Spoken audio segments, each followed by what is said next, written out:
JSOC, otherwise known as the Joint Special Operations Command, responsible for coordinating and executing elite military missions, reportedly clashed over a recovered UAP with Lockheed Martin, resulting in the deaths of 2 JSOC operators. JSOC, known for overseeing top-tier units like Navy SEALs and Delta Force, is frequently involved in high-stakes counterterrorism and special operations. Hi, I'm Anomaly Files, where I cover everything regarding the UFO UAP phenomenon. Whether it's unclassified cases like this one, or documented cases by the government people seem to miss. It doesn't matter, I cover it all. So if you're into that, follow me for more.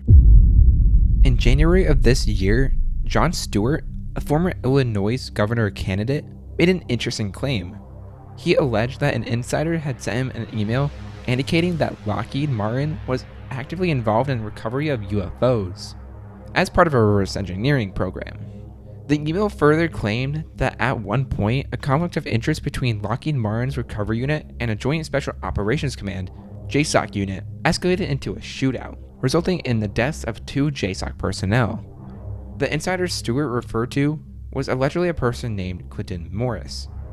However, Stewart's credibility is often questioned, partially due to his promotion of the controversial alien interview video, which he claims depicts a real non-human intelligence, or NHI, held in a US government-controlled laboratory. Despite these doubts, recent developments have added some weight to Stewart's story. Just 3 days ago, investigative journalist Ross Coulthart, known for his credible work in the UFO community, participated in an Ask Me Anything, or AMA, session on Reddit.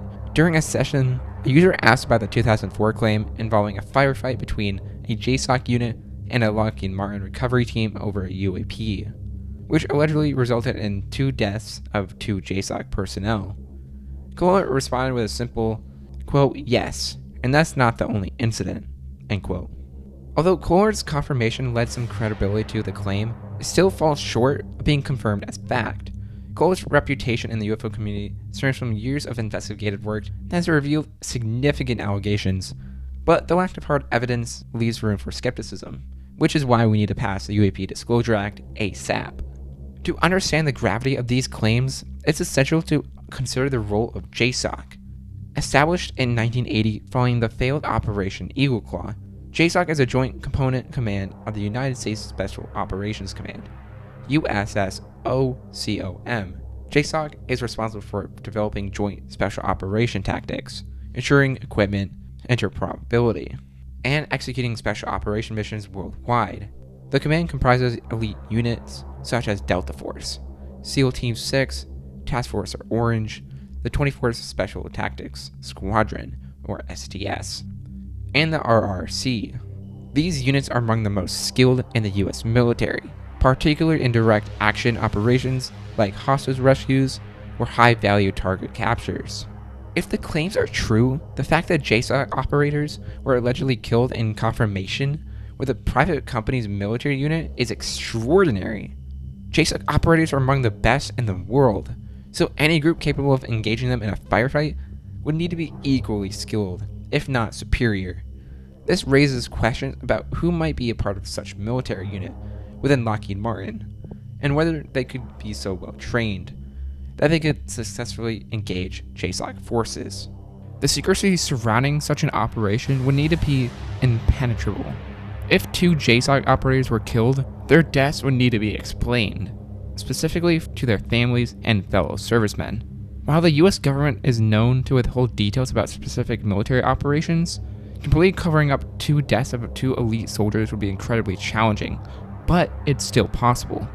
A private corporation like Lockheed Martin operating a secret military unit with the capability to recover UFOs and engage in armed conflict with US military forces is both fascinating and terrifying. If true, it suggests a level of secrecy and power that is unprecedented, even in the world of covert operations. In 2004, there were several notable UAP encounters, including the famous Tic Tac incident, Go Fast incident, and Gimbal incident. These sightings, captured by military personnel, sparked widespread interest due to the unusual flight characteristics of the objects. Some of them, including the Tic Tac, even went up into space. None of these events, however, involved UAP crashes that we are aware of. Interestingly, part of the gimbal footage remains classified, raising questions about what might have been left out of public view, if that had anything to do with the crash that Lockheed and JSOC fought over.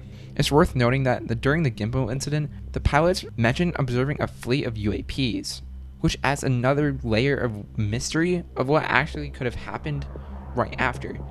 Did one of them hit each other, or did they crash? What happened? We just don't know. Sam Harris and Eric Weinstein, both promised intellectuals, were reportedly contacted by an alleged insider with information about this insight of the fight between JSOC and Lockheed about a recovered UAP. While Harris remained skeptical and hesitant to trust the claims, Weinstein was intrigued and promised compelling evidence. However, after weeks of communication, the insider failed to deliver on their promises, leading Winston to feel that he had been strung along and ultimately ghosted. It apparently as though someone wanted them to be spread UFO-related information without being able to substantiate the claims, leaving both figures doubtful of the legitimacy of the insider's intentions. So, is this true? Who knows? All we can do is wait for the UAP Disclosure Act to pass to be sure without a doubt. That's Anomaly Files. Subscribe, like, and comment. Peace out.